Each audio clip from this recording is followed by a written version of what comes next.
Democratic Republic of Congo welcomes the WHO's declaration of Ebola as an international health emergency. Public health emergency of international concern. What the new designation of Ebola in DRC means for the region and the rest of the world. Hello and welcome to Africa Live. As always, great to have you with us. I'm Richard Nta, live in Nairobi. And for those of you joining us from across the continent and around the globe, we thank you for joining us. Let's take a look at other stories making headlines this hour. In business, South Africa's Standard Bank scoops more Stanbic shares worth $4 million. And in sports, Nigeria's Super Eagles finished third at the Africa Cup of Nations after beating Tunisia. We start in the Egyptian city of Al Arish, where reports that ISIL militants set off a suicide bomb attack. Sheikh Zayed. The attack Sheikh Zayed. The city is located in North Sinai. This follows an attack in the city of Al Arish where ISIL militants beheaded 4 alleged spies. The beheading took place on Wednesday. As of now, there has been no official response. Well, our very own CGTN's Adel El-Maroui is following this particular story for us now and joins us from Cairo. Adel, thank you for joining us here on Africa Live. Great to see you, by the way. First and foremost, how much can you tell us at this time about this explosion? Adel? So here's what we know so far. ISIL media reporting that tens have been wounded and killed in an attack that it has made in Sheikh Zayed city in North Sinai. What people have been reporting as well, citizens there reporting that they have witnessed a suicide bomb attack near a transportation station. The numbers of casualties or those injured or killed has not been confirmed at all. We're hearing reports of ambulances going there. There are also reports that the attacked attempt has been stopped and there was no major harm done. Still, there were injuries. We're still waiting for the official statement from the Egyptian government.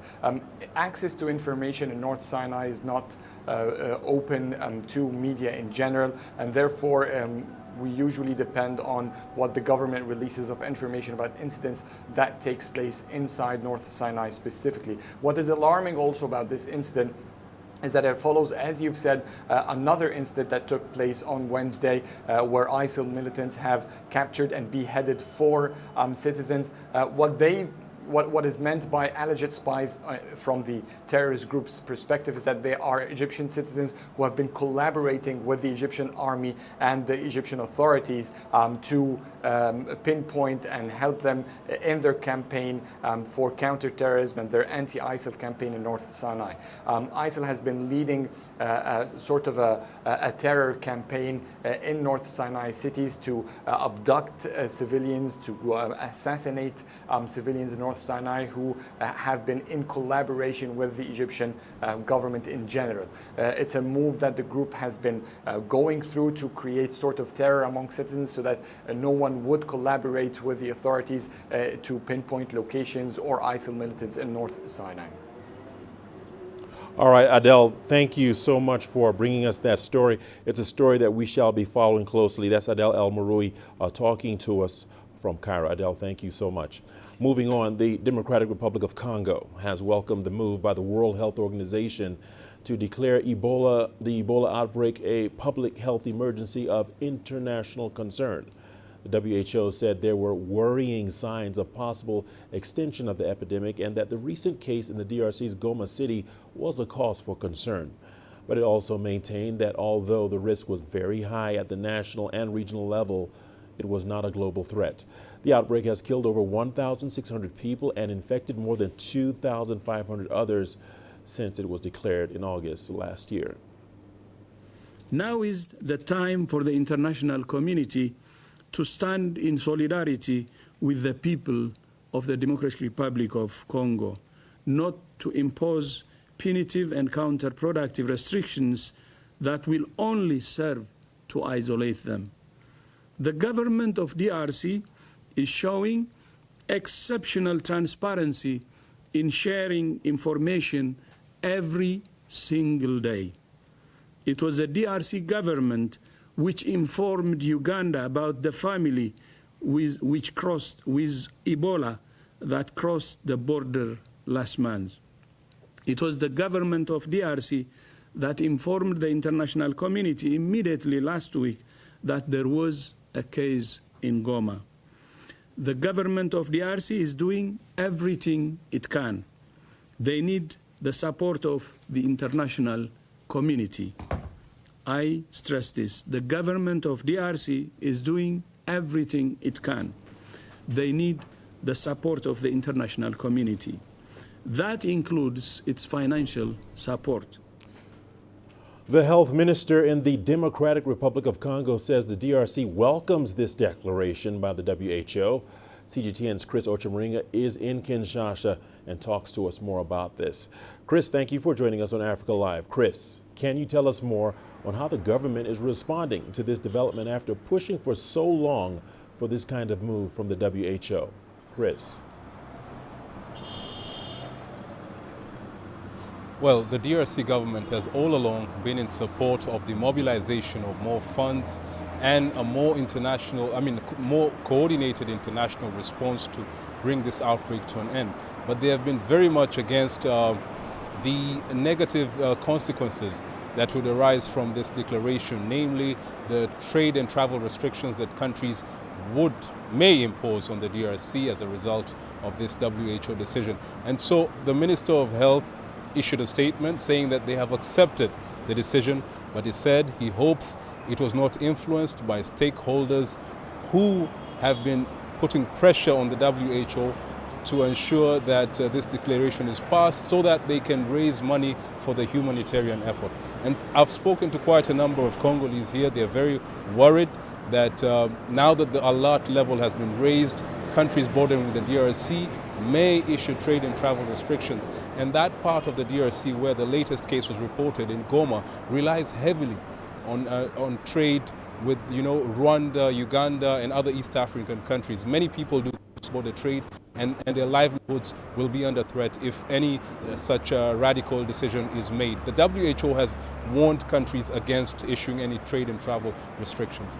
Well, thanks for sharing that, Chris. That brings me to my next question, Chris. The DRC has been dealing with this latest outbreak for 1 year now. What would you say is the most urgent need that the international community would be called upon to address after this announcement? Well, I think more time and money should be spent on educating the people of North Kivu and Ituri province. You see, if you have people who still don't believe that Ebola exists, then it's going to be a wasted effort for all these international partners to pour in millions of dollars buying vaccines, trying to do contact tracing, and yet there are people who hide their sick relatives and their children. And then they end up traveling to other parts of the DRC, spreading the disease. So the people, the locals have to own this effort to end the outbreak. More effort should be put in place, working with community leaders, opinion leaders, and all the influential people who are trusted by the community. And of course, there's the issue of insecurity. That is, of course, being worked on. The DRC government has to take a more stronger role in ensuring that these rebel groups that are operating in especially North Kivu are wiped out. That is going to be really a big change. And also, countries shouldn't stop people from the DRC from doing trade with them. That will also have a very negative impact on the DRC's economy and the livelihood of the people there, and therefore raising another problem in this country. All right, Chris Ochemringa, thank you for sharing your insights. As always, thank you for your perspective. Moving on, we are joined by Joe Mutunga, a nursing officer and an Ebola champion. He was among the 155 health workers from Kenya who left for Sierra Leone and Liberia in 2014 as part of a 6-month African Union mission to fight the outbreak. And now we have Joe Mutunga in studio. Thank you for taking time out to join us. First and foremost, talk to us about the timing of this declaration by the World Health Organization. Why now, Joe? All matters constant, the disease is now of international public health importance. What do I mean by this? For a disease to be declared of international public health importance, it must have crossed the border. This is something that was defined by the International Health Regulation back in 2005. And without even thinking twice about it, the timing is late. This is a disease that should have been declared of international public health importance almost a year ago. Well, you said it should have been declared almost a year ago. Almost a year ago. Well, let's talk about this new status of the Ebola outbreak change, and how would this change, rather, the approach of the WHO and the world powers to the epidemic in the DRC? Looking at the latest case of Ebola to be confirmed at the city of Goma. Remember, Goma is the capital of the northern Kivu province. Goma is the hub to most Central African countries. So with the first confirmed case in Goma, it means that the risk of this disease spreading to the Central African hub and even to the East African countries changes the whole approach of the disease. Well, for the people in the Ebola hot zone in the Democratic Republic of Congo, how exactly were their situation changed? We talked of trade restrictions and other possible situations that the international community has said that they will definitely look at to make sure it doesn't happen. Let's talk about the people in the hot zone itself. How should they react to this? Comparing DRC Congo to other countries in Africa that have had to fight this fight of Ebola, specifically Liberia and Sierra Leone, which we were part of the task force that went there. Congo has serious infrastructure issues. We will not discuss the security situations in Congo. So this makes the task force on ground have a very difficult time in fighting this. Well, nevertheless, with the response of the WHO, if we'll have more funding and the use of expertise in Africa, we had a task force called ASEO, African Union Response for Ebola in Africa, which also triggered the United Nations to form a mission that after the ASEO mission, which took 6 months, the United Nations formed a mission that was left in West Africa, in Liberia and Sierra Leone, for an additional 3 months. This says that the task force that ASEO had were able to contain the Ebola in Liberia within 6 months, and in Sierra Leone within 9 months. And with the mission that United Nations formed, which should also be formed in DRC to ensure that the expertise that are in our continent, specifically the Ebola champions from Kenya, from Ethiopia, from South Africa, and from DRC. These are people who know the terrain, they have been in the game, and they are willing to go in all guns blazing. Let's talk more about that. Let's talk about the Ebola vaccine. A lot of people say that the situation could have been easily managed. I would like your opinion on the Ebola vaccine and its ability to contain this outbreak. What do you say about that, Joe? If you look at the Ebola vaccine, this is the first outbreak in the history of mankind where the Ebola vaccine has been used. In the last battle we had with Ebola in West Africa, in Liberia and Sierra Leone, the vaccine had just been approved for the human era. Then we only had 19 volunteers in the continent who are going through the human phase. So it is a big challenge in terms of information to the people on ground to accept to have this vaccine, having been the first time it's being used as a human era. So the take on information on the population is also a big challenge. But with the expertise that had been used previously and were able to contain Ebola in 2 countries within 9 months, if the same task force is used and poured into DRC, I'm sure the insecurity that other countries, neighboring countries like Rwanda, we won't talk of Uganda because Uganda had 1 confirmed case 3 months ago, but Uganda are the champions of this hub. They were able to contain that 1 case, and after 21 days it was declared over.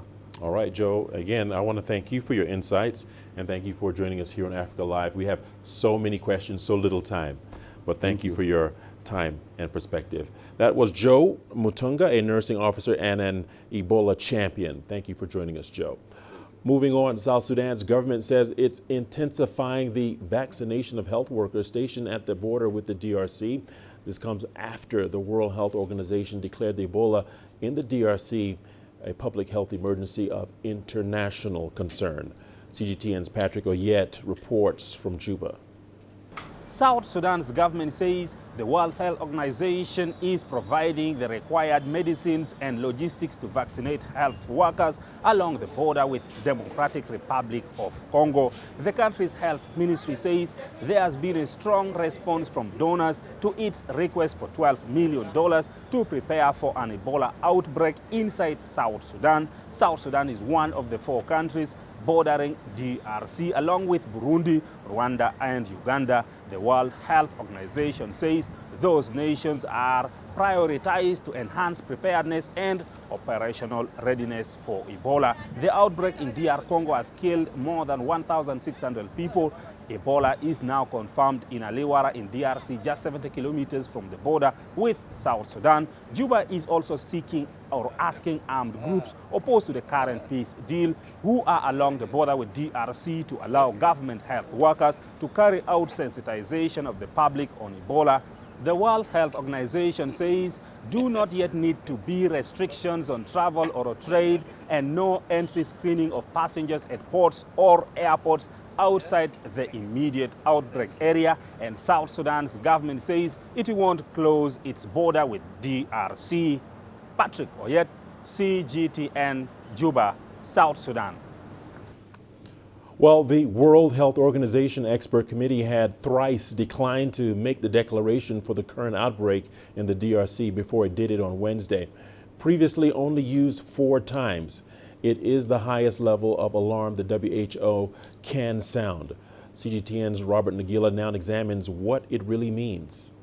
1,600 dead, more than 2,500 infected. The current Ebola outbreak is the second largest in history, following the 2014 outbreak in West Africa. It's taken almost a year for the number of cases to reach 1,000, but just 71 days to reach 2,000 cases. An indication of just how rapidly the virus is spreading in the DR Congo. Now, the World Health Organization says Ebola is a public health emergency of international concern after a new case was recorded in the city of Goma in eastern DRC, home to more than 2 million people. This now means more resources to fight Ebola, but neighboring countries' borders will remain open. The WHO says risk of the disease spreading outside the region is low and has declined to issue travel or trade restrictions. Outside the immediate region, there will be no entry screening of passengers at ports or airports. Since January, there have been close to 200 attacks against health workers or Ebola treatment facilities. At least 7 people have died and close to 60 injured. As a result, mistrust of health workers has also been a major factor, with many people refusing to seek medical treatment. A significant number of cases have also surprised health workers, as those affected have not come into contact with known Ebola cases. Robert Nagila, CGTN, Nairobi, Kenya. All right, let's now go to CGTN's correspondent Daniel Arap Moy in Hoima District in Uganda. Daniel, thank you for joining us here on Africa Live. Daniel, Uganda has had recent Ebola cases that have crossed in from the DRC. How have the authorities in Uganda received this announcement by the WHO? Well, thank you very much, Richard. Well, the recent person that came into Uganda from the DRC was a fishmonger that died on Monday. And the government of Uganda, we've just been speaking to the Minister of Health, and the Minister of Health of Uganda has welcomed this pronouncement by the World Health Organization, and they are saying it will go a long way in mobilizing resources to help contain the spread of Ebola into Uganda. But of course, they are also saying that this pronouncement should have come a long time ago, if not last year. But all the same, they're saying it is a welcome pronouncement by the World Health Organization. All right, Daniel, let's leave it there for now. Thank you so much for your insights. That's Daniel Arap Moy in the Hoima District talking to us. Moving on, you're watching Africa Live. We've got a lot more news stories coming your way, including Kenyan father who lost 3 children and a wife in the Ethiopian Airlines crash gives emotional testimony before the U.S. Congress. And 250,000 refugees feel quite at home in Egypt, and we'll tell you why. Africa, the most iconic wildlife destination in the world. Its unique ecosystems were formed over countless eons. Many people can only dream of visiting this natural paradise. But now, for the first time ever, CGTN Wild Wonderland live show is bringing Africa to you through all of our online platforms. 14 episodes from July 22nd to 28th take you to adventure through the Great Plains of Kenya's Masai Mara, the Serengeti in Tanzania, and the Greater Kruger Park in South Africa. Welcome aboard the wildest ride of a lifetime.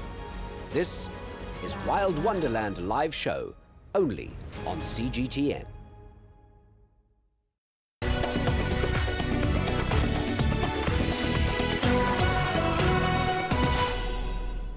Welcome back. In Japan, at least 24 people are feared dead and 35 others injured after a suspected arson attack on an animation studio in the city of Kyoto. The fire broke out on Thursday in the 3-story Kyoto animation building. Media said police had arrested a 41-year-old man who allegedly poured what appeared to be gasoline around the building. He was also injured and taken to hospital. Police said the man admitted he spread flammable liquid to start the fire. His motive and the attack are still under investigation. The Boeing company says it will make $50 million in payments out of a $100 million fund it created to compensate families of victims of the 2 crashes of its 737 MAX. The money distributed through the fund is independent from the outcome of any lawsuits. The company has hired compensation expert Ken Feinberg to oversee the distribution. His appointment came minutes before an emotional testimony by Paul Njoroge, a Kenyan man who lost his wife, mother-in-law, and 3 children in the latest tragedy in Ethiopia. The testimony was given at a United States House of Representatives hearing. The 737 MAX was grounded globally in March following the Ethiopian Airlines crash after a similar Lion Air disaster in Indonesia in October. The 2 crashes killed 346 people. Njoroge told Congress that Boeing had said that he has blamed innocent pilots who had no knowledge of the new and flawed MCAS system. Boeing did not immediately comment on his testimony. My wife and my mom-in-law knew they were going to die. They had to somehow comfort the children during those final moments, knowing they were all their last. I wish I was there with them. It never leaves me that my family's flesh is there in Ethiopia, mixed with the soil, the jet fuel, and pieces of the aircraft. On April 4th, 3 weeks after the deaths of my family, in what I have since learned is a shameful pattern of behavior by Boeing and airplane manufacturers, Boeing shifted focus from the root cause of the crashes, which is the design flaws in the 737 MAX and MCAS, and started talking about foreign pilot error. This distracted from correcting the real causes of the crashes and is an insult to humanity. Boeing and their apologists want to shift scrutiny from their single-minded quest for short-term profits over safety and place it on foreign pilots who, like domestic American pilots, were left in the dark by Boeing. Would they have used the term domestic pilot error if the crash happened in the United States? The term foreign pilot error is utter prejudice and a disrespect to pilots and Boeing customers across the world. Boeing used this fallacy of foreign pilot error to avoid the grounding of the 737 MAX after the crash of Lion Air Flight 610 on October 29th last year. That decision killed my family and 152 others in the crash of Ethiopian Airlines Flight 302 4 months later. Boeing should not be allowed to act like a mere investment company, extracting wealth to supercharge shareholder returns at the expense of safety and quality. Their leadership should change in favor of engineering safety focus. If Boeing's wrongful conduct continues, another plane will dive to the ground, killing me, you, or your children, or your members, or all other members of your family. It is you who must be the leaders in this fight for aviation safety in the world. Meanwhile, former Kenyan television presenter Esther Orunga has been freed by an Australian court after she was convicted in the murder of her 3-year-old son.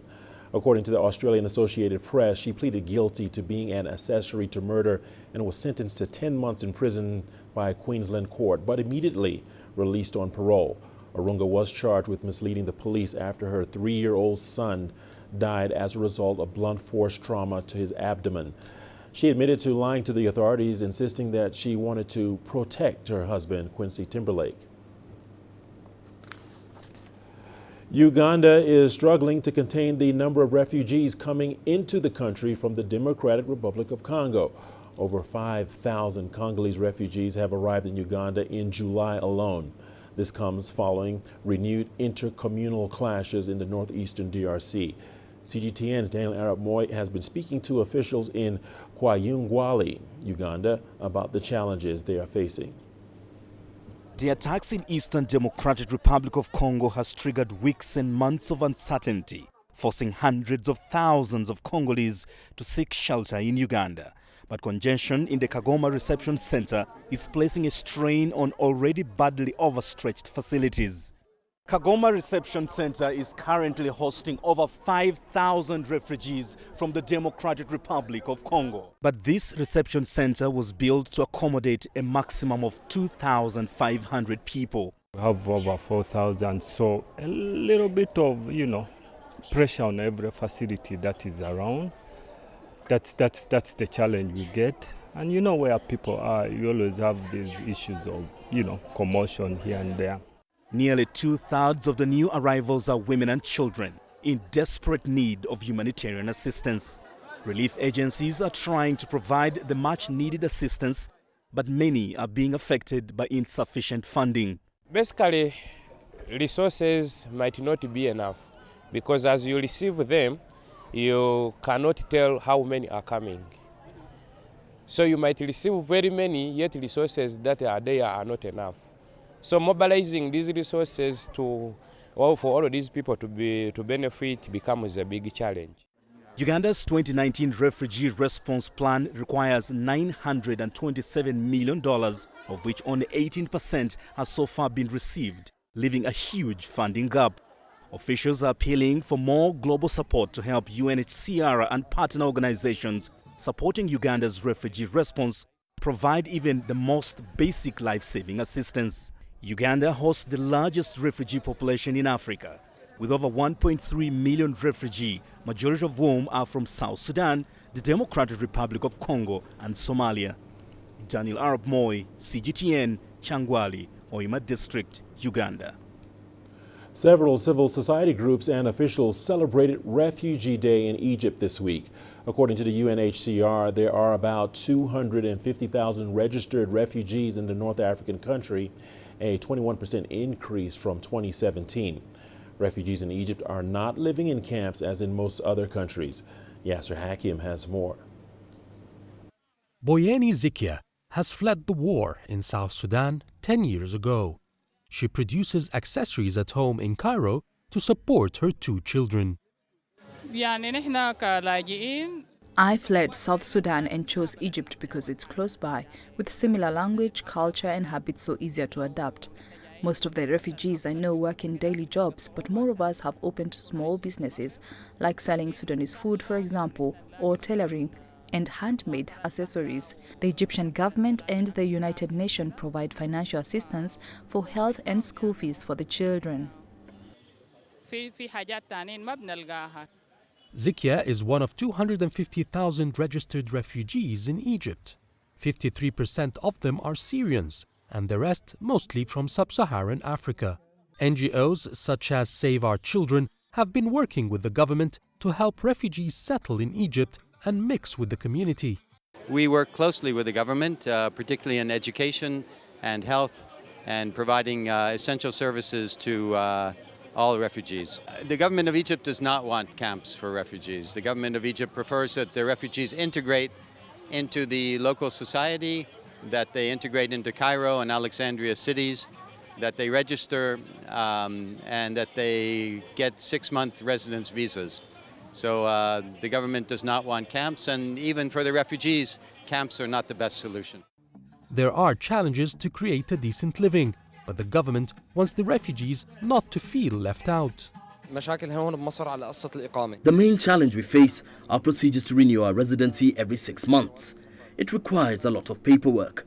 My salary and financial assistance barely covers the month's expenses, but we receive a lot of help and financial aid from our Egyptian friends, and the community is also helpful. I've been here for 4 years. I've worked in day jobs until 6 months ago when I began a fixed job in a telecom company. Life is obviously tough when you are away from your home country, but we are adapting and feel safe. I have 4 children who study here. The government and UN pay half their school fees, which is good. The UNHCR, along with civil society groups, organize regular events for refugees to meet, enjoy their time, and put their different talents on display. A chance to forget their sufferings, even for a while. Yes, Hakim for CGTN, Cairo. Well, the news continues on Africa Live. We've got your business news coming up next. Here's a look at the headlines. Well, coming up in business, South Africa Standard Bank scoops more Stanbic shares worth $4 million. And Euro police call for increased support for a fight of digital crime.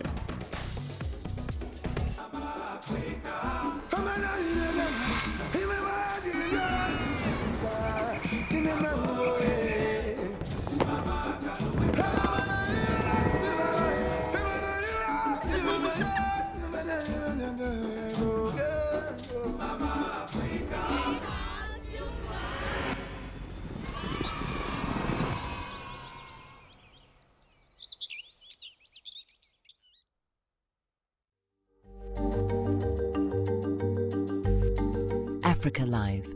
Find your voice.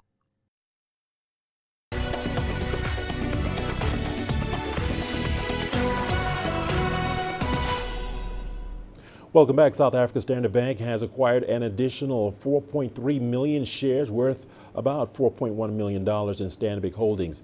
This has raised its stake in the local subsidiary to 69.1%. The acquisition of shared rallied Stanbic shares prices above $1 in 2019. Last year, Standard Bank announced it was purchasing 59 million shares, valuing the offer at $54.4 million. However, it only received 31.6 million shares valued at $29.1 million, raising its stake to 68.01% from the previous 60%. The conglomerate aims to raise its stake in the Nairobi Securities Exchange listed firm to reach its 75% ownership target. Nuclear talks seem to be back on the cards in South Africa. Energy Minister Gwede Mantashe says that the country must restart plans for new nuclear power capacity to come online after 2045. That's when other power solutions reach the end of their lifespan. CGTN Sumitra Naidu reports. South Africa already has a nuclear plant in the Western Cape. Vigorous debate, though, over the environment and affordability has limited any scope for new plants. However, government says it's looking at creating more nuclear capacity as a long-term solution. This is really good news for the industry. South Africa is one of the founding members of the International Atomic Energy Agency. And so we are a nuclear country already. We have a nuclear power plant that is running at Clegg. Our plans all along have been that we would increase the number of nuclear power plants. The 2010 to 2030 IRP had made provision for almost 10 gigawatts of nuclear. But it's an expensive exercise. On average, the cost of building a nuclear plant is in the region of $50 billion. A power generation project, whether it's renewable, is coal or nuclear, is not meant to be funded by the taxpayer. It is paid for through project finance, which is repaid over the period. Typically, funders would want their payback within 20 years. 20 to 25 years. And fortunately, nuclear power plants last more than 60 years. The Integrated Resource Plan is South Africa's energy framework. It's being sent back to Parliament with changes for nuclear. The plan previously targeted building supply from natural gas, wind and other energy sources. Activists are unclear why nuclear is being added to the mix. It is not something that we should be looking to invest in, just in terms of the safety issues and potential damage to the environment, but also to people. But beyond that, in terms of the economics, nuclear simply doesn't make sense. It's incredibly expensive, takes a really long time to build, and usually delivers over budget and over time. Nuclear is a terrible decision. It's a valid point considering that government has spent billions on building new power plants, but those are all coal-fired and are adding to an already growing environmental program. Many believe that it's time South Africa does move away from fossil fuels. Sumitra Naidu, CGTN, Johannesburg, South Africa. Staying in the country, South Africa's Ford Motor Unit plans to hire an additional 1,200 staff, an increase of over 25% as part of efforts to raise production. The additional shift will increase production to 720 vehicles per day, and it will start in August. However, it will be focused on the new Ranger, Ranger Raptor and Everest models. In 2017, the firm announced a $215 million investment as it looks to increase its annual production to 168,000 units. Ford is among the global car makers ramping up production in Africa as global trade tensions threaten operations. France is hosting a two-day meeting of finance ministers of G7 governments in Paris. The ministers hope to find an international solution for taxing the world's tech giants. France said it would push ahead with a tax measure that has sparked a row with the United States. CGTN's Stefan de Vries has more from the French capital. Well, they have to find some answers to some very pressing questions about the global economy.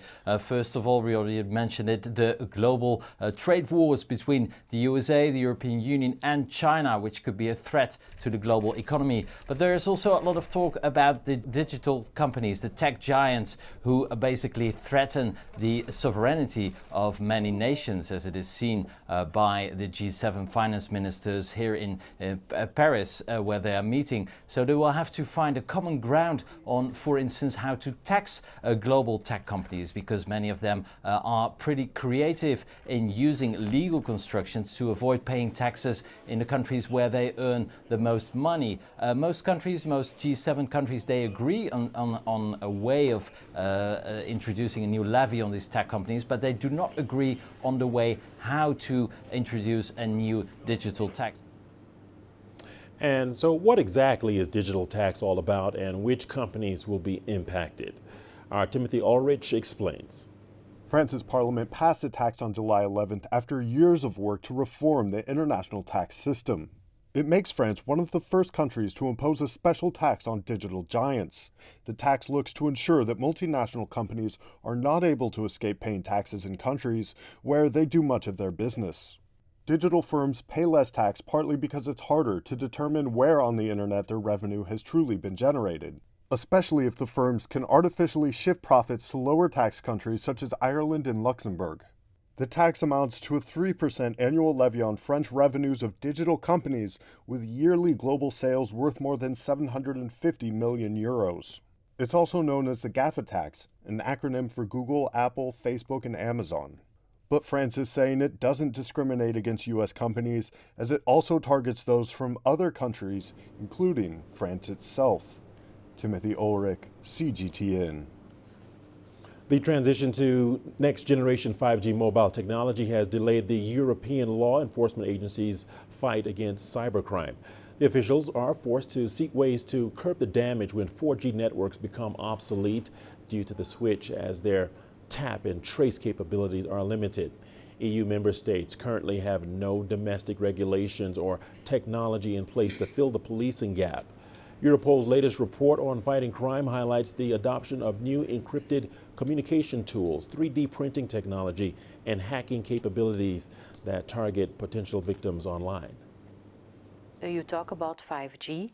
it will have an impact, a serious impact on the work of the law enforcement community, because identification of a user, localization of a user, availability of the data will be more difficult to do lawful interception, which we need to tackle serious and organized crime and terrorism. The business model of the criminals changed, so it needs that we have to be able to change too, and to be ahead of the criminals. That is, in fact, the dream of each police officer and of each police chief, that we understand what is going in the criminal world, but that we can try to find solutions to be ahead of them and to catch them. For instance, in kidnapping a child, you have to be able to locate the device. If it's open, it's possible now. With 5G, the tools we have today, we are using today, are not good enough. We cannot use them in the 5G network. So it's a technical issue, because and the issue is that we were not there when we talked about standardization. You are watching Africa Live on CGTN. We've got a lot more amazing, wonderful, and inspiring stories coming your way. Let's take a look at the headlines. Tributes have been pouring in for South African music legend Johnny Clegg. Join us in global business and see Africa through our eyes. Nigeria is my home. 160 million vibrant, ambitious individuals constantly seeking the perfect self-expression. It is these people who inspired me to be that person that is seen, to be a voice that is heard, and ultimately to be the anchor that I am. I have to tap in, tune in, and turn on the very best qualities within me to deliver the news. I'm Richard Nta, an anchor for CGTN.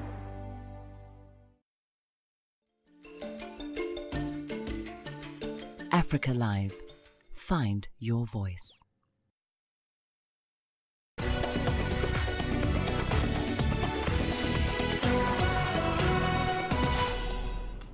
Welcome back. Tributes have been pouring in for South African music legend Johnny Clegg. The artist played a pivotal role against apartheid and has inspired generations of local artists. He died from pancreatic cancer. CGTN's Julie Shire has more on that story.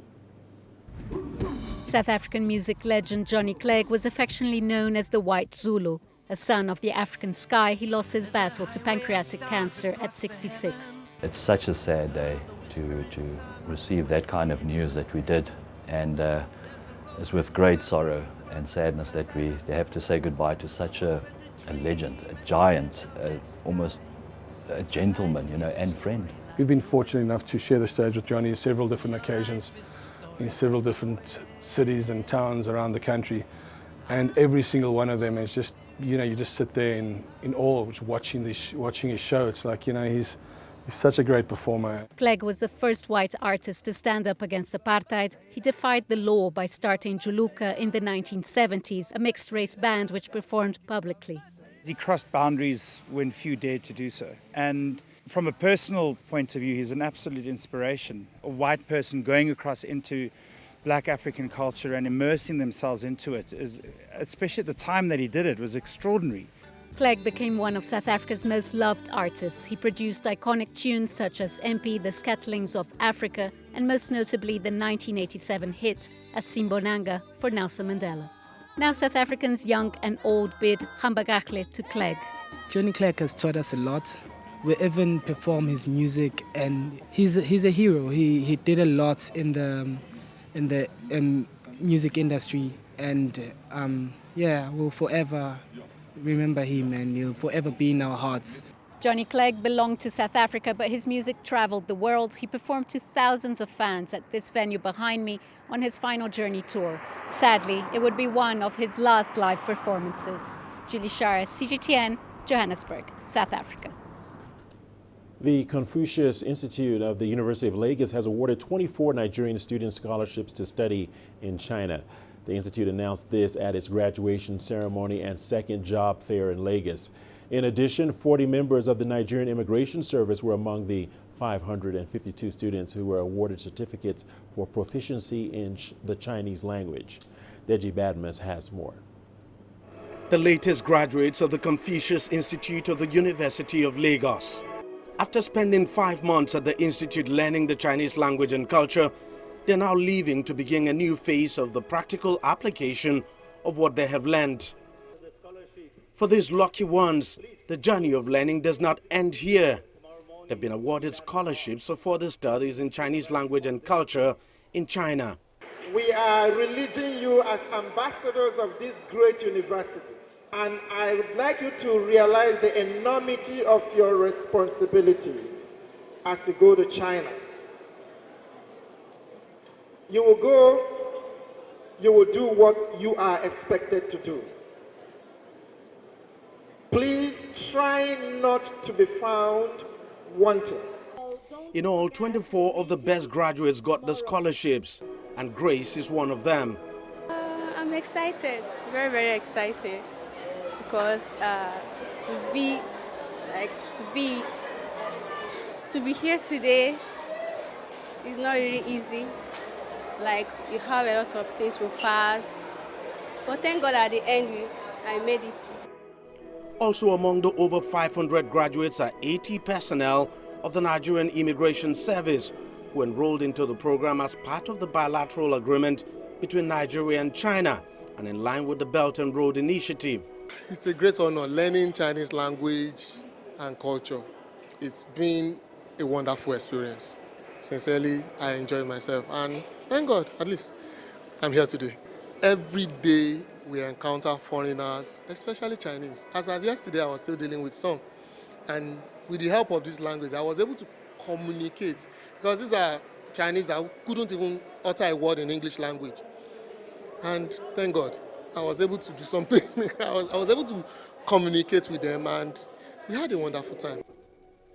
In addition to the graduation ceremony, the event is also a job fair, giving Chinese companies operating in Nigeria the opportunity to recruit some of the graduates, and quite a number of them sent in representatives for potential recruitment. I think these students are the connections between the China and the Nigeria. So we want to employ some of the good students here and doing the business together between China and Nigeria. Many Chinese enterprises in China, in Nigeria now, and we actually, besides the teaching, we also help the Chinese enterprises to see whether we can recommend a lot of our students to work in their enterprises.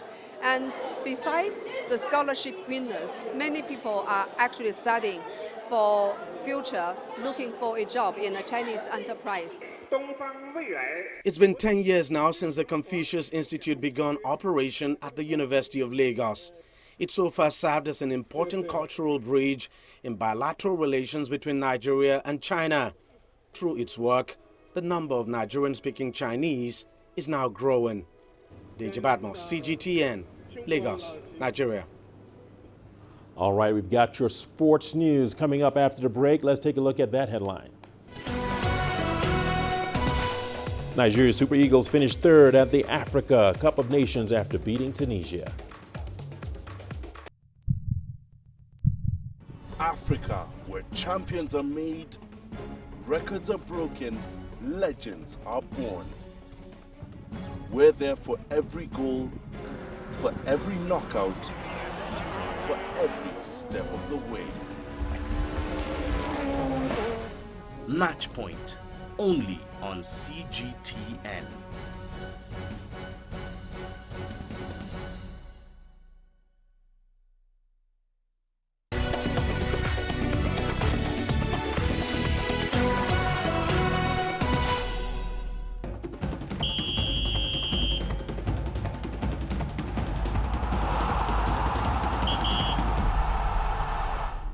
Welcome back. Let's talk a bit of football. Odion Ighalo scored the only goal as Nigeria beat Tunisia 1-0 in the third place playoff at the Africa Cup of Nations in Cairo on Wednesday. Now, the win hands the Super Eagles the bronze medal, while Tunisia finished the competition in 4th place. CGTN's Adel El Maroui tells us more.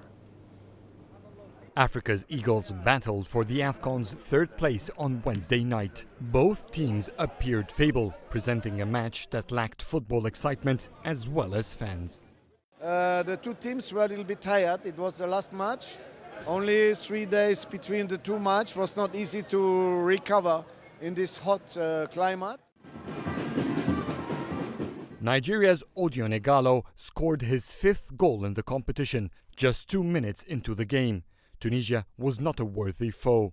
The match then entered a deadlock, unexcitedly ending the game in a 1-0 victory for the Super Eagles. It's definitely a match neither teams wanted to be part of, but the Super Eagles are quite satisfied. At least they went back home with a medal. You're disappointed that you're not in the final, so we had to mentally get ourselves together, because you don't want to lose this game, because otherwise you feel like you've wasted your time. So no, I'm very happy, and I'm just proud of the boys because we're such a young team. Of course, all of us wanted to play in the final, but this is the second best thing we can get. Nigerian players left Egypt 2019 with a shiny bronze medal on their necks. Tunisia's went back home empty-handed, thinking about their next football mission. We gave everything we have. I regret the match against Senegal because I think we deserved to win and go to the final. But unfortunately we did not, and here we are in 4th place. We need to rest and focus on the next qualification to the World Cup. African nations, however, will first get busy with the qualification plan for the 2021 Africa Cup of Nations, which draw has been scheduled for Thursday. Adel Mahroui, CGTN, Cairo.